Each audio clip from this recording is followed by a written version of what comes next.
जय श्री कृष्णा दोस्तों। जीवन तो सब जीते हैं, लेकिन क्या इसे जीने का सही तरीका सबको आता है? यही ध्येय है हमारी इस पवित्र गीता का। भगवान श्री कृष्ण को प्रणाम करते हुए मैं अपनी कथा शुरू करती हूँ। आपने पहले अध्याय में अर्जुन का विषाद, उसका दुख और उसकी दुविधा जान ली। अब श्री कृष्ण उसका उत्तर देंगे। इस दूसरे अध्याय का नाम है सांख्य योग। यहीं से शुरुआत होती है उस महाज्ञान की जिसके लिए भगवत गीता दुनिया का सबसे महानतम ग्रंथ माना जाता है। करुणा और कायरता।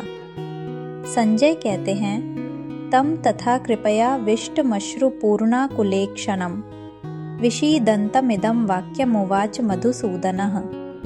संजय ने धृतराष्ट्र को बताया, उस प्रकार करुणा से भरे हुए और आंसुओं से पूर्ण तथा व्याकुल नेत्रों वाले शोकग्रस्त अर्जुन को भगवान श्री कृष्ण ने देखा।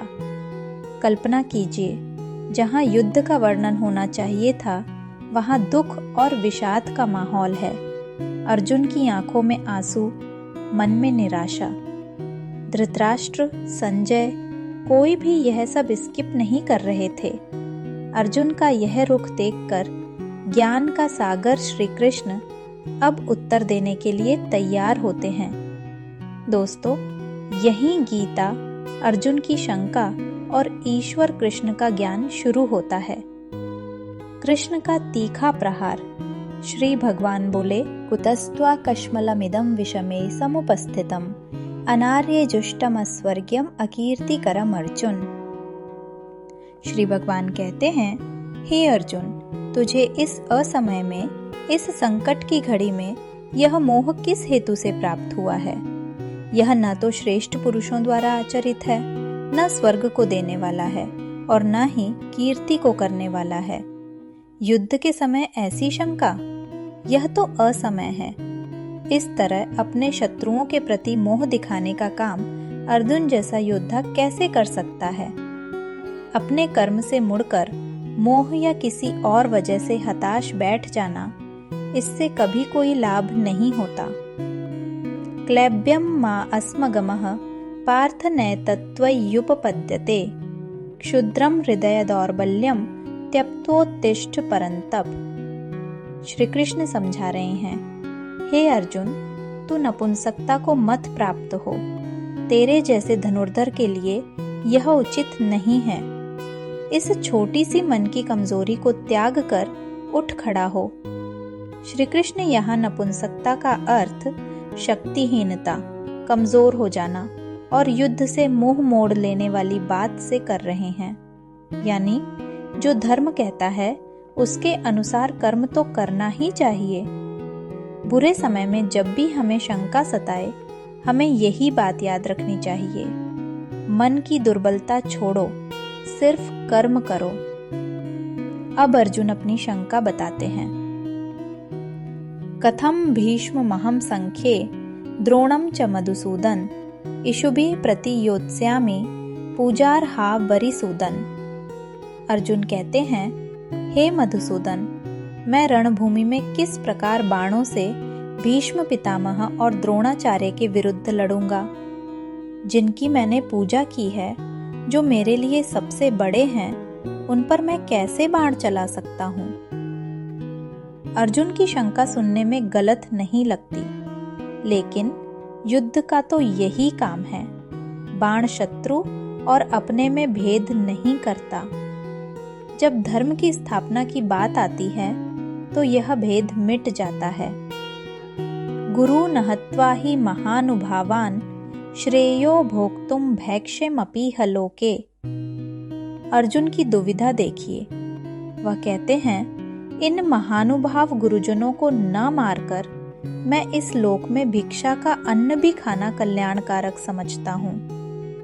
वह कहते हैं, इन गुरुजनों को मारकर मैं दुनिया का सारा धन, भोग और ऐश्वर्य भी ले लूं तो उसका क्या अर्थ? ऐसे लोगों को मारकर प्राप्त होने वाला सुख सुख नहीं हो सकता। अर्जुन ही नहीं, दुनिया में न जाने कितने लोग ऐसे होते हैं जिन्हें लगता है कि परिवार भी न छूटे और मोक्ष भी मिल जाए। परंतु क्या यह संभव है? अर्जुन अब निर्णय नहीं कर पा रहे हैं। न चैतद्विद्मः कतरन्नो गरीयो यद्वा जयेम यदिवा नो जयेयुः। हम यह भी नहीं जानते कि हमारे लिए युद्ध करना और न करना इन दोनों में से कौन सा श्रेष्ठ है। भविष्य में क्या होगा यह तो कोई भी नहीं जानता, लेकिन वर्तमान में हम जो करना चाहते हैं उसका निर्णय हमारे हाथ में होता है। अंततः अर्जुन अपनी हार स्वीकार करते हैं और गुरु के चरणों में समर्पित होते हैं। कार्पण्य दोषोपहत स्वभावः पृच्छामि त्वां धर्म सम्मूढ़ चेताः यच्छ्रेयः स्यान् निश्चितं ब्रूहि तन्मे शिष्यस्ते अहम शाधिमां त्वां प्रपन्नम। इसलिए इस कायरता रूप दोष से उपहत हुए स्वभाव वाला तथा धर्म के विषय में मोहित हुआ मैं आपसे पूछता हूँ कि जो साधन निश्चित कल्याणकारक हो वह मेरे लिए क्या है। प्रभु, मैं आपका शिष्य हूँ, इसलिए मेरी रक्षा और मार्गदर्शन करें। दोस्तों, कमजोर क्षणों में हम सब घिर जाते हैं। जब भ्रम, कंफ्यूजन का भाव हमें सताता है, तब हमें भी अर्जुन की तरह ही किसी सच्चे गुरु के चरणों में समर्पित होना चाहिए। अब यह गुरु रूपी श्री कृष्ण ज्ञान का वह प्रकाश देंगे जो अर्जुन को उसके कर्म से मिलाएंगे। दुविधा के समय गुरु ही एकमात्र सहारा होते हैं और गुरु के सामने कुछ भी छुपाना नहीं चाहिए, तभी तो आपको सही मार्गदर्शन मिलता है। अर्जुन अपने मोह को नहीं छोड़ पा रहे थे।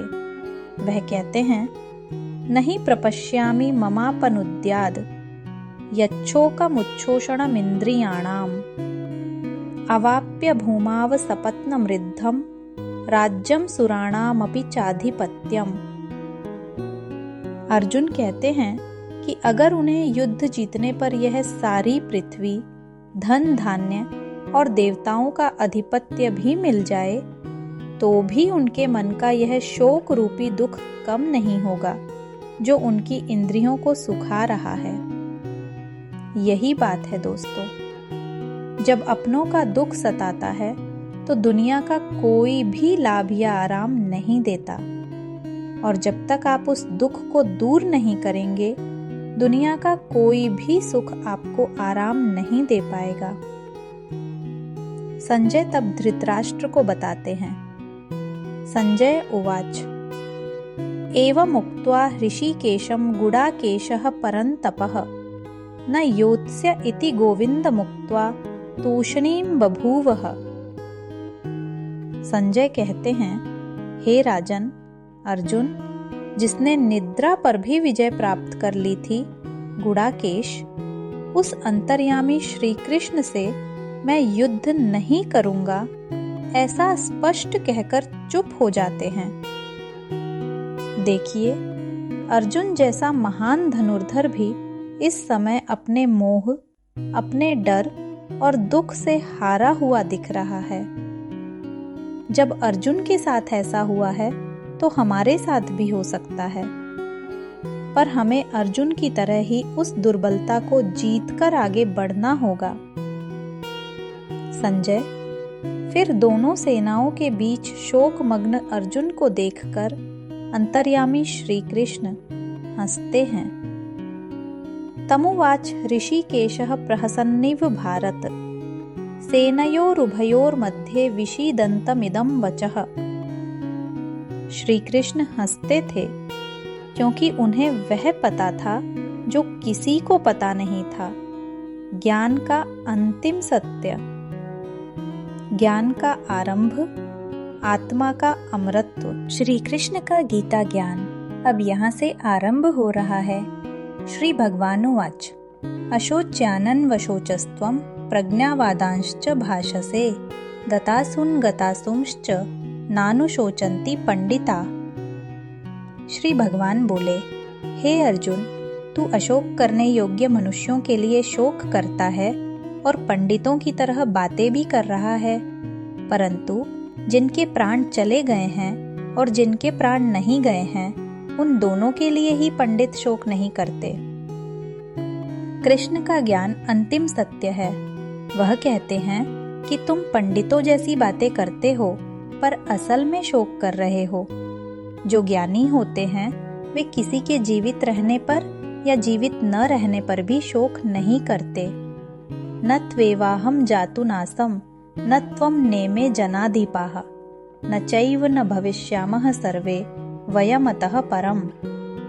हे अर्जुन, न तो ऐसा ही है कि किसी काल में मैं नहीं था, तू नहीं था, अथवा ये राजा लोग नहीं थे, और न ही ऐसा है कि इससे आगे हम सब नहीं रहेंगे।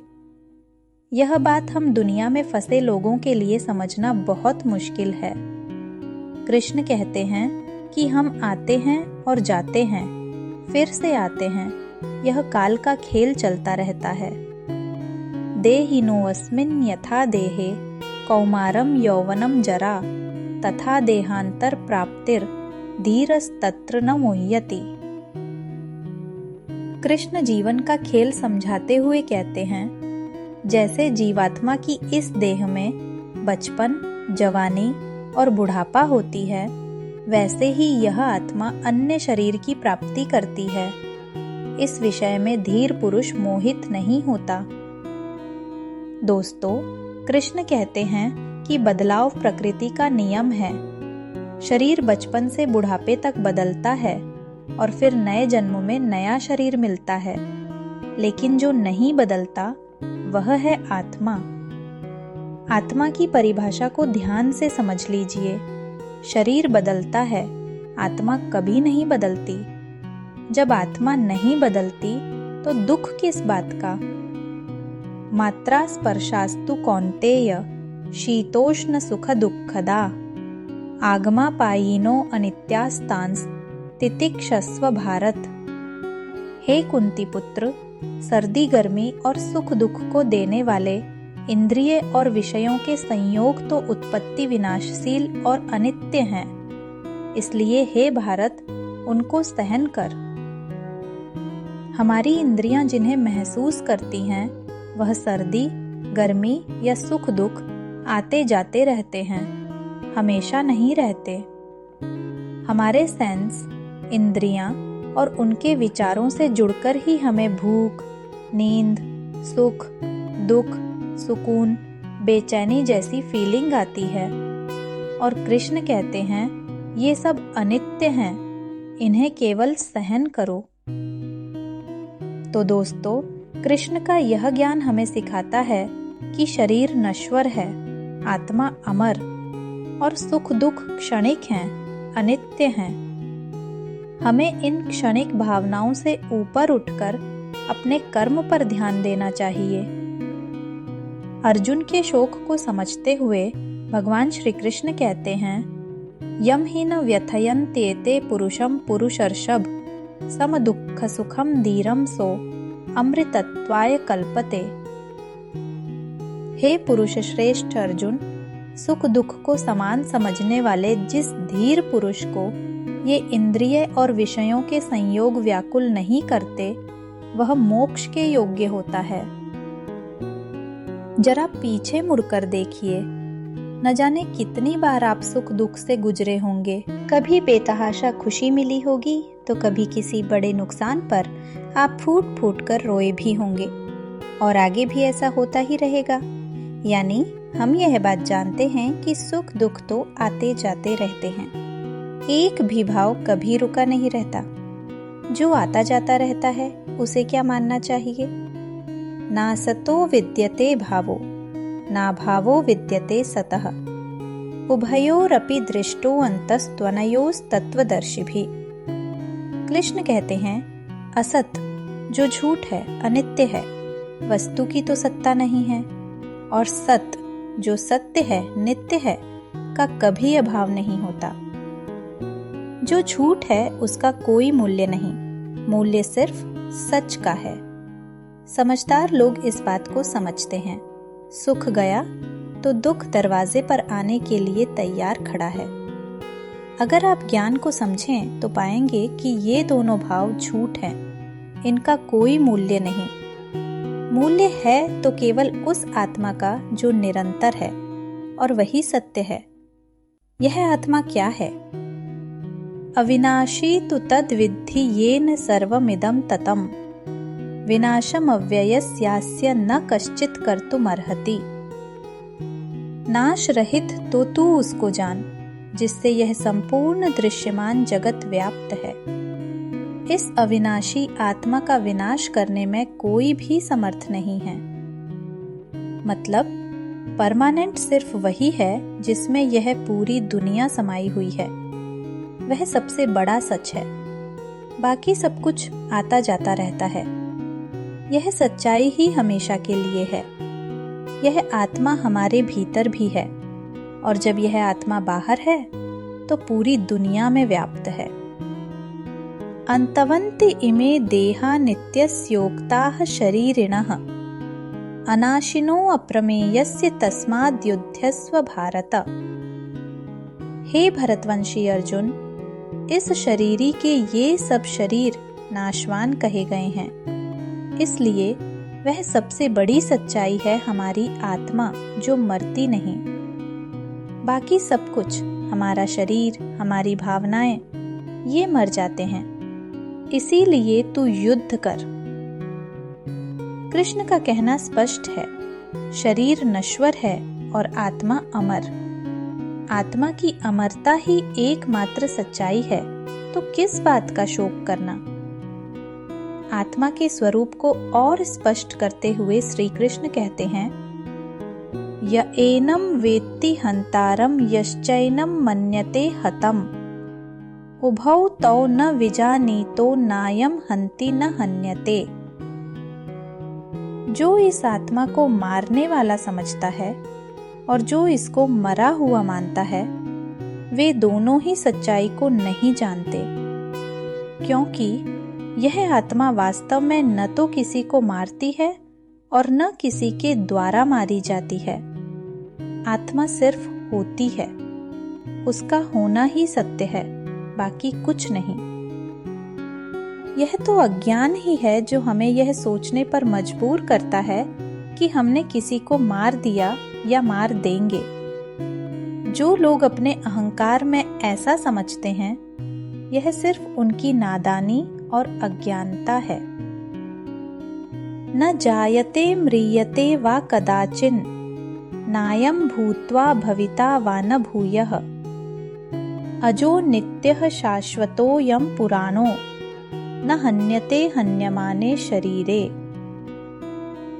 श्री कृष्ण आगे समझाते हैं, यह आत्मा किसी काल में भी न तो जन्म लेती है, न मरती है, और न उत्पन्न होकर फिर होने वाली है, क्योंकि यह अजन्मा, नित्य, सनातन और पुरातन है। शरीर के मारे जाने पर भी यह आत्मा नहीं मरती। गीता की सबसे गंभीर बात यही है दोस्तों, यह मूल है। जब कुछ नहीं था तो आत्मा थी, जब कुछ नहीं रहेगा तो आत्मा रहेगी। आत्मा को छोड़ बाकी सब अनित्य है दोस्तों।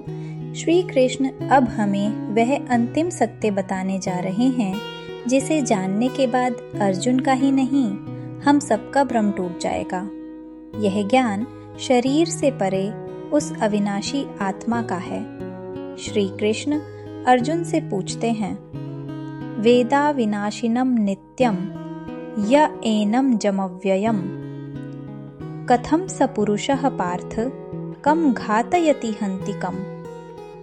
हे पृथापुत्र अर्जुन, जो पुरुष आत्मा को नाश रहित, नित्य, अजन्मा और अव्यय मानता है, वह भला किसी को कैसे मार सकता है या कैसे मरवा सकता है? जो इस बात को समझता है कि आत्मा ही सबसे बड़ा सच है, वह किसी को कैसे मार सकता है? वासांसि जीर्णानि यथा विहाय नवानि, गृह्णाति नरो अपराणि, तथा शरीराणि विहाय जीर्णान्यन्यानि संयाति नवानि देहि। कृष्ण समझाते हैं, जैसे मनुष्य पुराने वस्त्रों को त्याग कर दूसरे नए वस्त्रों को ग्रहण करता है, वैसे ही जीवात्मा पुराने शरीरों को त्याग कर दूसरे नए शरीरों को प्राप्त होती है। मतलब आत्मा को छोड़ बाकी सब कुछ बदलता है, एकदम वैसे ही जैसे हम कपड़े बदलते हैं।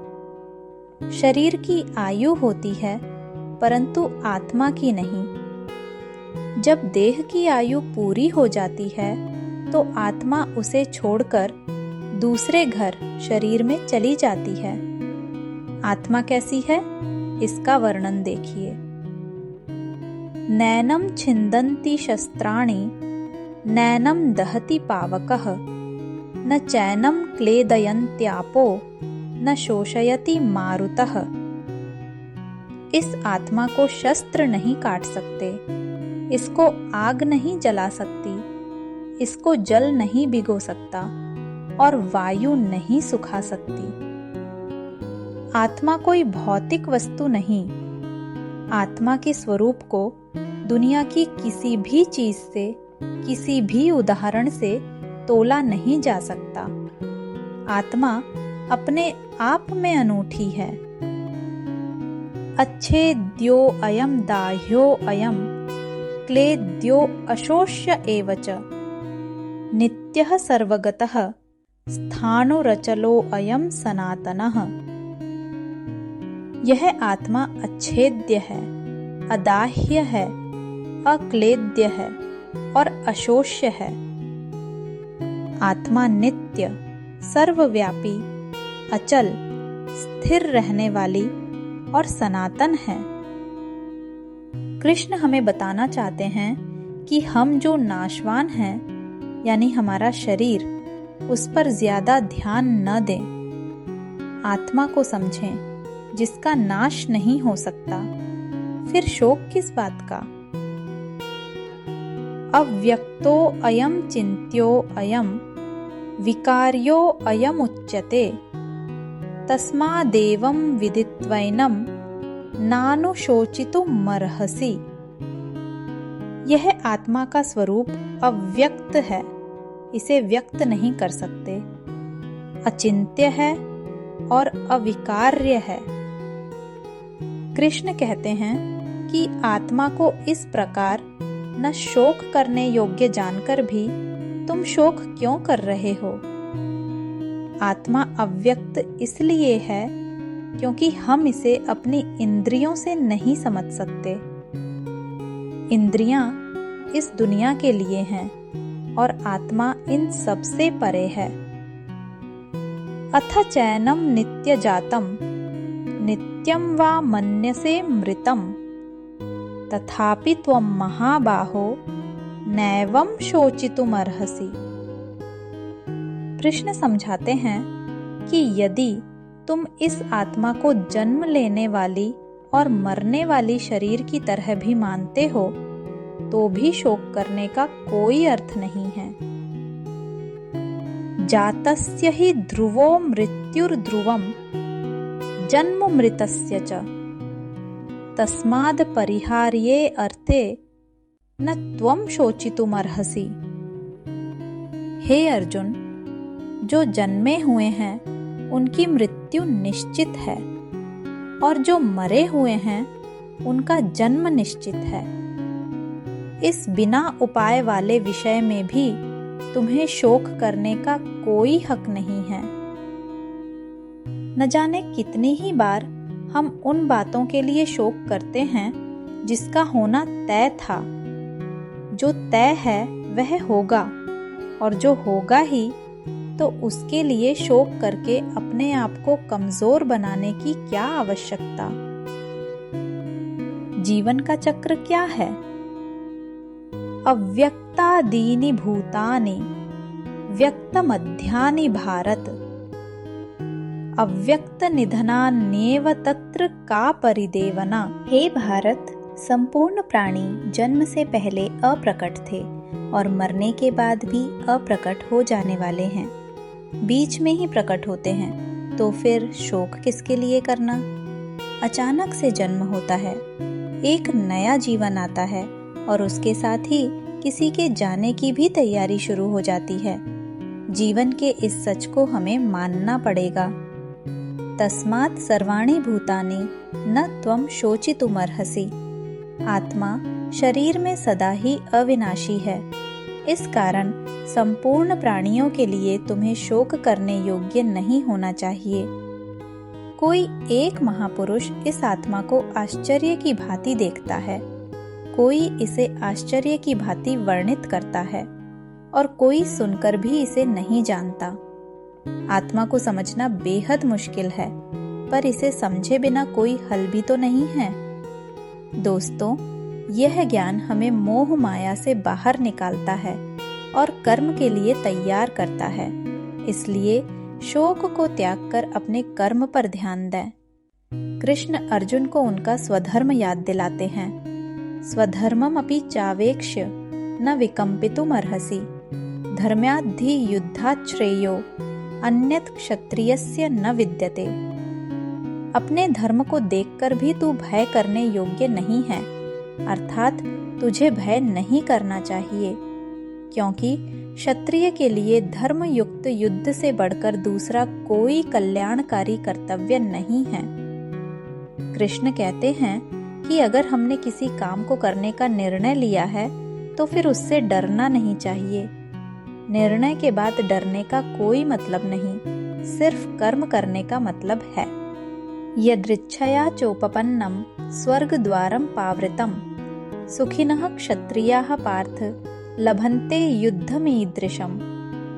अपने आप प्राप्त हुए और खुले हुए स्वर्ग के द्वार रूप इस प्रकार के युद्ध को भाग्यवान क्षत्रिय लोग ही पाते हैं। दोस्तों, कृष्ण युद्ध को स्वर्ग का खुला हुआ द्वार बता रहे हैं। हमारे जीवन में जब कोई चुनौती आती है तो हमें भी उसे मोक्ष का अवसर मानकर उस चैलेंज को पूरा करने में लग जाना चाहिए। यही एक क्षत्रिय का धर्म है। अब कृष्ण चेतावनी देते हैं कि अगर धर्म को छोड़ा तो क्या होगा। अथ चेत्त्वमिमं धर्म्यं संग्रामं न तरिष्यसि, ततः स्वधर्मं कीर्तिं च हित्वा पापमवाप्स्यसि। किंतु यदि तू इस धर्मयुक्त युद्ध को नहीं करेगा तो स्वधर्म और कीर्ति को खोकर पाप को प्राप्त होगा। अगर हमने चैलेंज को स्वीकार नहीं किया तो बदले में सिर्फ पाप मिलेगा।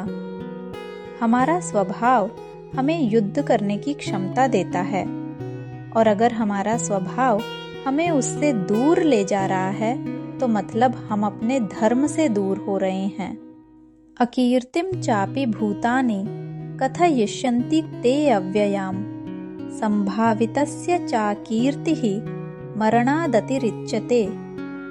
हे अर्जुन, सब लोग तेरी बहुत काल तक रहने वाली अपकीर्ति का भी कथन करेंगे, और माननीय पुरुष के लिए अपकीर्ति मरण से भी बढ़कर है।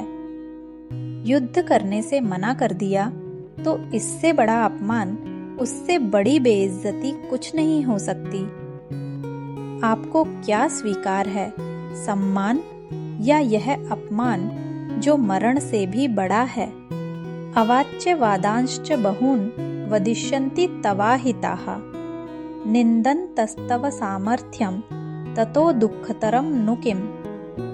तेरे वैरी लोग तेरे सामर्थ्य की निंदा करते हुए तुझे बहुत से न कहने जैसे वचन भी कहेंगे, उससे अधिक दुख और क्या होगा। अपने चारों तरफ देखिए, ऐसे लोगों की कमी नहीं होगी जो इस मौके की तलाश में हैं कि कैसे आपको नीचा दिखाया जाए। अगर यह मौका आप खुद उन्हें परोस कर देंगे तो सोचिए उन्हें कितनी खुशी होगी। उन्हें यह मौका देने की क्या आवश्यकता है। हतो वा प्राप्स्यसि स्वर्गम जित्वा वा भोक्ष्यसे महीम, तस्मादुत्तिष्ठ कौन्तेय युद्धाय कृत निश्चयः।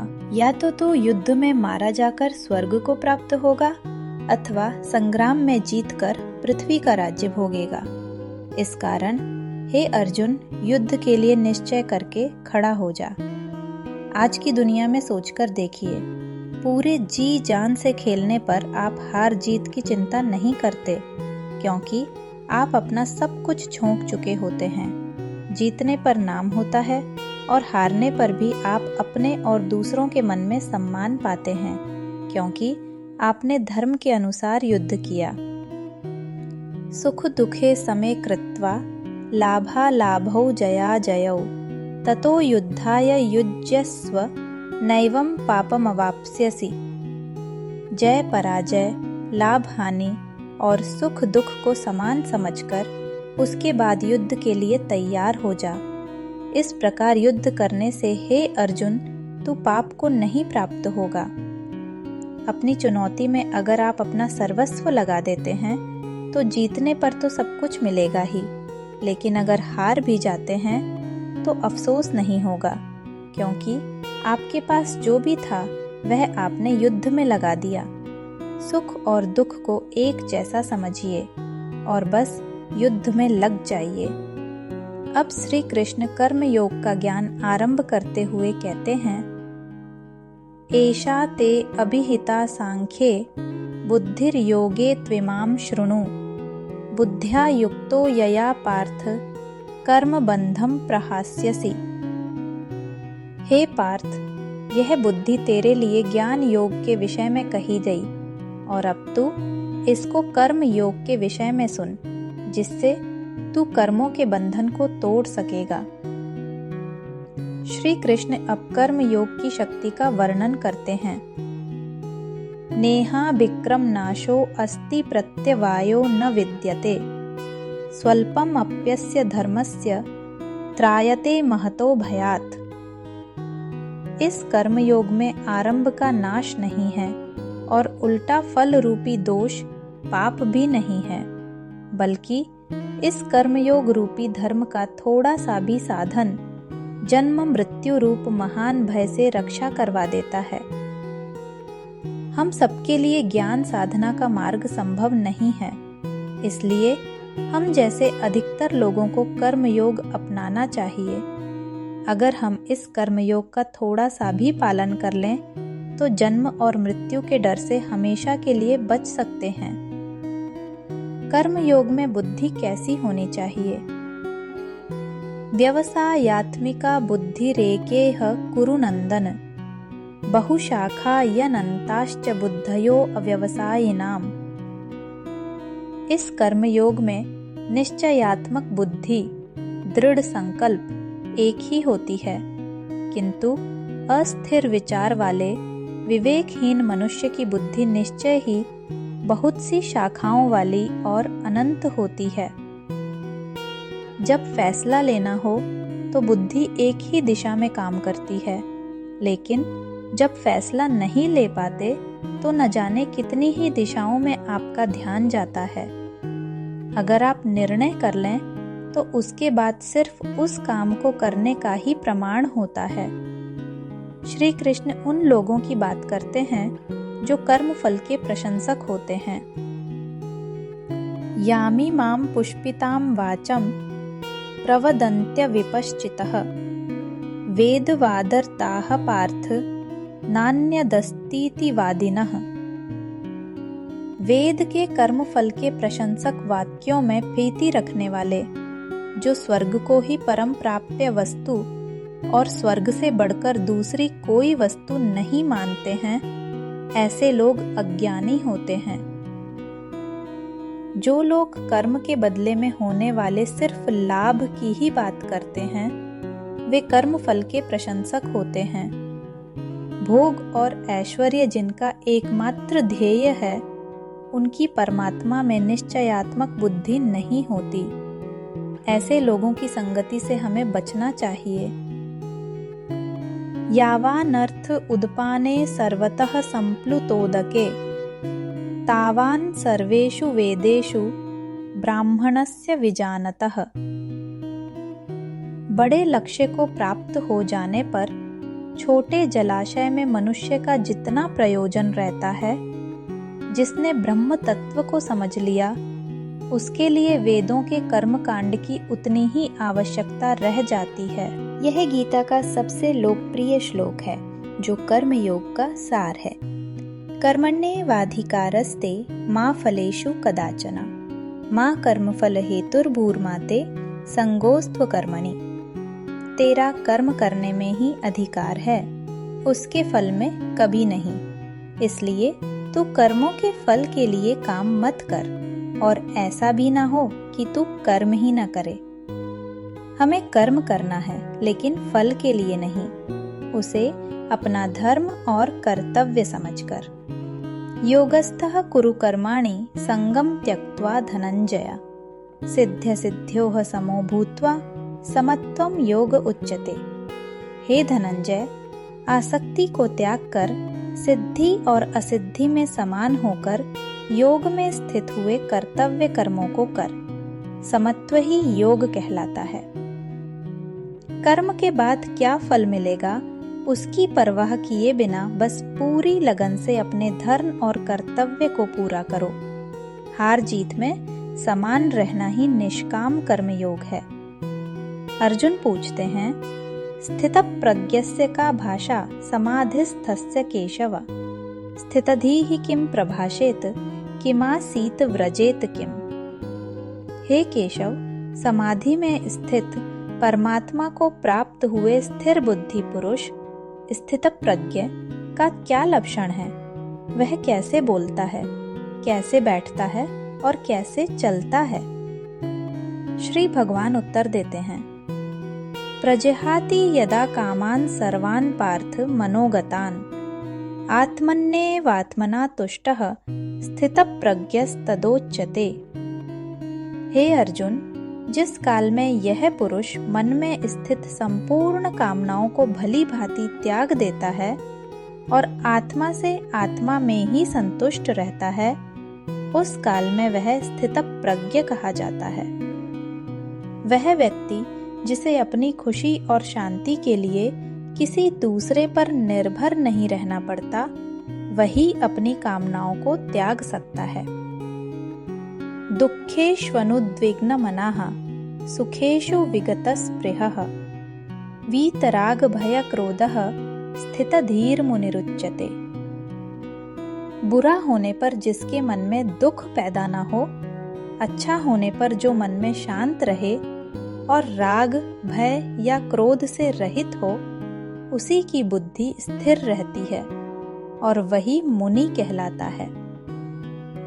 अच्छी खबर पर खुश हो जाना और बुरे पर दुखी होना स्वाभाविक है, लेकिन जो इन सबसे ऊपर उठ जाता है, यानी समता में रहता है, वही योगी कहलाता है।